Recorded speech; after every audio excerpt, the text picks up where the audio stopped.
आपका बहनोई क्या करता है? ਇਹ ਕੰਮ ਮਜ਼ਦੂਰੀ ਕਰਦਾ ਸੀ, ਪਹਿਲਾਂ ਟਿੱਕੀਆਂ ਦਾ ਕਰਦਾ ਸੀ, ਫਿਰ ਰਸ਼ਕਾ ਲੈ ਕੇ ਮੇਰੀ ਆਪੀ ਨੇ ਦੇਤਾ, ਮੇਰੀ ਭੈਣ ਨੇ, ਫਿਰ ਰਸ਼ਕਾ ਚਲਾਇਆ ਕਰ ਤੂੰ। ये शादी कब हुई थी? शादी 2011-12 में हुई। कितना अरसा शादी के बाद ठीक से वक्त गुजरा फौजिया का अपने मियाँ के साथ? ਤਕਰੀਬਨ ਜਦੋਂ ਇਹ ਜਨਮ ਜੋ ਫੌਤ ਹੋਈ ਹੈ ਬੇਟੀ ਉਦੋਂ ਪੈਦਾ ਹੋਈ ਸੀ, ਤੋ ਇਹ ਸਹੀ ਜਦੋਂ ਵੇਖਿਆ ਸਾਰਾ ਸੂਰਤ ਹਾਲ ਮੇਰੀ ਵਾਲਦਾ ਨੇ ਅਸੀਂ ਵੇਖਿਆ ਤੇ ਅਸੀਂ ਇਸ को ਸਮਝਾਇਆ ਸੀ ਕਿ ਆਪਾ ਇੱਕ ਬੇਟੀ ਹੈ ਤੇਰੀ, ਇਹ ਬੰਦਾ ਠੀਕ ਨਹੀਂ ਹੈਗਾ, ਗੁੱਸੇ ਦਾ ਪੈੜਾ ਹੈ।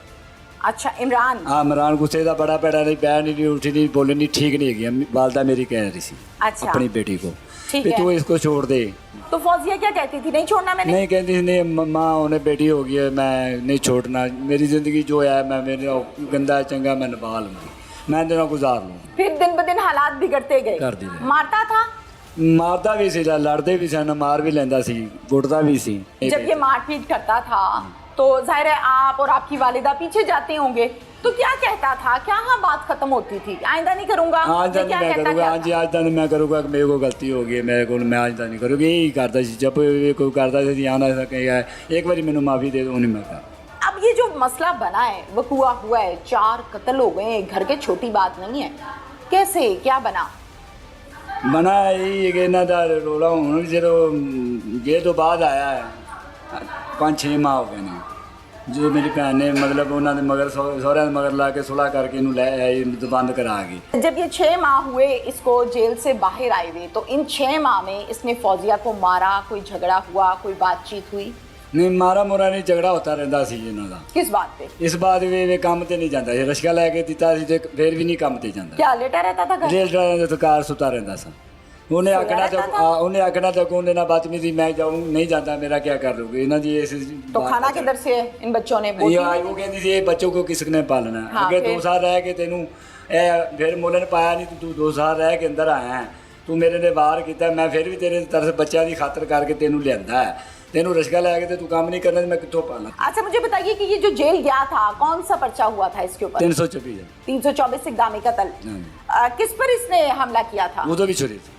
किस पर किया था? छुरी है, छुरी से? हाँ अपनी बीवी से कली से फौजिया पे हमला किया था? हाँ फौजिया बीवी। कहाँ मारी थी छुरी? ये तो हमने मारी सर में मारी, गर्दन पे मारी थी?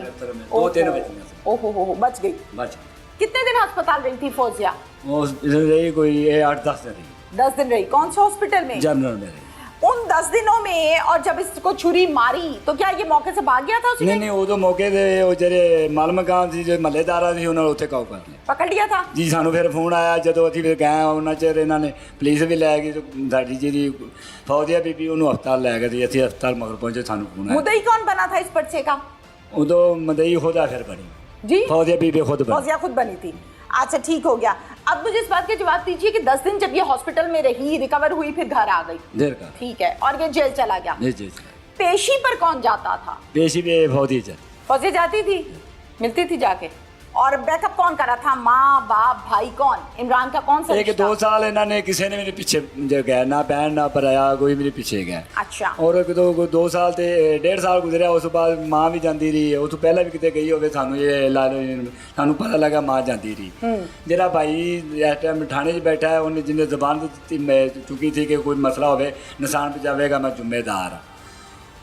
उसने जरा ना आन के फौजी अपनी भरजाई ने आके समझाया कि उन्होंने सुधर गया, सस ने नदीम मेरी बात सुनो, 2 साल इसने जेल काटी है, जी ठीक है, इन 2 सालों में फौजिया जो थी वो तो थी मुद्दईया इस पर्चे की, जब पेशी पे जाते थे तो आमना सामना होता होगा अदालत में इमरान का और फौजिया का? हाँ जी होता है। निकाह में तो थे ना, तलाक तो नहीं हुई थी। अब उस टाइम क्या ये धमकियां शमकियां देता था, को टेढ़ टेढ़ा देखता था फौजिया को या नहीं?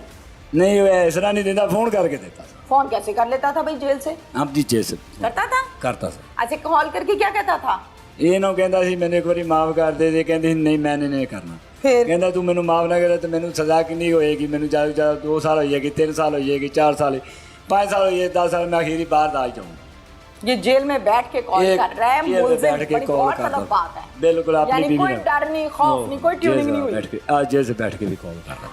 अब मुझे इस बात का जवाब दीजिए, फिर आप लोगों ने सुलह की, यानी कि फौजिया ने सुलह की, किस बेस पर की थी? इस बेस में जी सास है जी फौजिया की, और एक देवर है, ਔਰ ਇੱਕ ਉਹ ਇਹਦਾ ਜਿਹੜਾ ਇਮਰਾਨ ਉਹਦਾ ਮੀਆਂ ਉਹਦਾ ਇੱਕ ਪਣਵਈਆ ਹੈ, ਇੱਕ ਉਹਦਾ ਕਜ਼ਨ। ਇਹਨਾਂ ਨੇ ਜ਼ਬਾਨ ਦਿੱਤੀ ਸੀ ਵੀ ਤੂੰ ਇੱਕ ਵਾਰੀ ਮਾफ़ ਕਰ ਦੇ, ਤੈਨੂੰ ਸੁਲ੍ਹਾ ਕਰਕੇ ਲੈ ਆ, ਕੋਈ ਅੱਗੇ ਕੱਲ੍ਹ ਨੂੰ ਤੈਨੂੰ ਨੁਕਸਾਨ ਪਹੁੰਚਾਉਂਦਾ ਅਸੀਂ ਜ਼ਿੰਮੇਦਾਰ ਹਾਂ। अच्छा, फिर ये आ गया बाहर बस। और फिर 6 महीने बाद ये कारनामा ये किया। माइक दे दें अपनी बहन को। ਬੱਚੀ ਇੰਨਾ ਡਰ ਕੇ ਨਾ ਤੇ ਉਹਦਾ ਦਿਲ ਕੁੜੀ ਦਾ ਇੰਨਾ ਸੁੰਗੜ ਗਿਆ ਸੀ। ਇਹ ਜੋ ਜ਼ੈਨਬ ਹੈ ਕਹਿੰਦੀ ਆਂਟੀ ਮੇਰਾ ਪਾਪਾ ਬਹੁਤ ਕੁਝ ਕਰਦਾ ਹੈ क्या ਲੇਕਿਨ ਮੇਰੀ ਮਾਮਾ ਬਰਦਾਸ਼ਤ ਕਰਦੀ ਹੈ। ਕਦੇ ਕਹਿੰਦੀ ਸੁਲਾ ਕਰ ਲੈਣੀ, ਮੇਰੀ ਮੈਨੂੰ ਤਰਲਾ ਕਰਦਾ ਹੈ, ਮੇਰੇ ਪੈਰ ਫੜਦਾ ਹੈ, ਸ਼ਾਇਦ ਉਹ ਸੁਧਰ ਗਿਆ ਵੇ। ਮੈਂ ਕਿਹਾ ਪੁੱਤਰ ਉਹ ਸੁਧਰਿਆ ਨਹੀਂ, ਉਹ ਸੱਪ ਬਣਿਆ ਜੇਲ੍ਹ 'ਚ ਬੈਠਾ। हाँ ਮੇਰੀ ਤੀ मौके ਸੁਲਾ की ਨਾ तलाश में। ਮੈਂ ਕਿਹਾ ਮੇਰੀ ਤੀ ਸੁਲਾ ਨਾ ਕਰ। ਇਮਰਾਨ ਨੇ ਰਾਤ ਨੂੰ ਫੁੱਫੋ ਨੂੰ ਰਾਤੀ ਫਿਰ ਮਾਰਨ ਲੱਗਾ ਸਾਰਿਆਂ ਨੂੰ, ਛੁਰੀ ਲੈ ਆਇਆ, ਕਹਿੰਦਾ ਹਾਂ ਅੱਜ ਦੱਸ ਕੀ ਕਹਿਨੀ। हाँ। ਸਾਰੀ ਰਾਤ ਮਿੰਨਤਾਂ ਕਰਦੀ ਰਹੀ, ਉਹਦੇ ਪੈਰੀ ਬੈਠੀ ਰਹੀ ਕਿ ਮੈਨੂੰ ਮਾਫ ਕਰ ਦੇ, ਮੈਨੂੰ ਕੁਛ ਕਹੀ ਨਾ। ਕਹਿੰਦਾ ਕਿ ਮੈਂ ਤੈਨੂੰ ਅੱਜ ਮਾਫ ਕੀਤਾ ਹੀ। 2 ਦਿਨ ਗੁਜ਼ਰੇ, ਤੀਸਰੇ ਦਿਨ ਉਹਨੇ ਇਹ ਫਿਰ ਕੰਮ ਕਰ ਵਹਾਇਆ। ਜਿਸ ਤਰ੍ਹਾਂ ਦਰਵਾਜ਼ਾ ਖੋਲ੍ਹਿਆ ਨਾ ਤਾਂ ਅੰਦਰ ਬੈਠਾ ਹੈ ਤੇ ਛੁਰੀ ਇੱਥੇ ਲਾਈ। ਮੇਰੇ ਪਿਓ ਨੂੰ ਪਹਿਲੇ ਵਾਰ ਕੀਤਾ ਹੈ। ਉਸ ਤੋਂ ਬਾਅਦ ਮੇਰਾ ਜਿਹੜਾ ਹੈ ਨਾ ਭਤੀਜਾ, 2 ਛੁਰੀਆਂ ਮੇਰੇ ਭਤੀਜੇ ਨੂੰ ਮਾਰੀਆਂ। ਉਸ ਤੋਂ ਬਾਅਦ बेटी कहती जैनब कि पापा रोज दा क्या करते हो, आपको समझ नहीं आ रही। हाय हाय। उन्हें बेटी ते वार किया।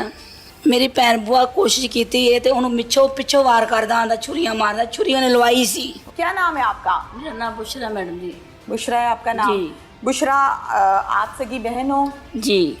बुशरा मुझे इस बात का जवाब दीजिए कि सुलह जब हुई, बहनें आपस में बड़ा कुछ शेयर करती हैं, भाइयों से फिर भी पर्दा होता है, जी। भाभियों से पर्दा होता है, बहन का पर्दा बहुत कम होता है। जी। बताती थी कुछ आपको अपने बारे में, या कोई तंगी, कोई मुश्किल? बस मैडम जी कदी नहीं मेरे नाल कोई नहीं गल शेयर की, बस कहती सी मैनू तंग करदा है। तंग करता है? हाँ, मेरे ते शक करदा, मैनू मारदा है, मैनू रात सही रात सौण नहीं दिंदा। क्या करता है? सारी रात मारता रहता है? मारदा रहिंदा सी, सारी रात? बदतमीजी करदा रहिंदा सी जी। बच्चे देख रहे होते थे हाँ, कि माँ बच्चे को मार देख पड़ रहे रही है? हाँ। बच्चे बचाते थे कि डरते थे बाप से? नहीं, बच्चे नहीं डरते सन। डरते थे? हाँ। ये करता क्या था उस टाइम जब शादी हुई? तो रिक्शा चलाता था, उसके बाद ये इतना बिगड़ कैसे गया? मैडम जी पहले भी बिगड़या सी। पहले का बिगड़ा मैं? पहले का बिगड़ा है और इसकी माँ ने बिगाड़ा है। इसको रोकती टोकती नहीं थी गलत बात पर? नहीं। मारने पर के ना मारो बहू को? नहीं नहीं, लेकिन होर कहना कि इसको मारो 2 साल कैद काट आना, मैं आपके साथ हूँ, मैं पैसा पीछे लगा लूँगी। ओ, सामने खड़े होकर ऐसी बातें करती हाँ थी? जी। हाय हाय। और मेरी भैन दी बड़े अफसोस शुरू की दिन बात। तो लैके मेरी भैन दी अज दिन तक दुश्मन है। जाहिर है दुश्मनी है मेरी जो ऐसे कह रही है, और मारो। इस माँ ने ते भरावां ने मेरी भैन नूं मरवा दिता है। वो बंदा किसे काम दा नहीं सी। इमरान?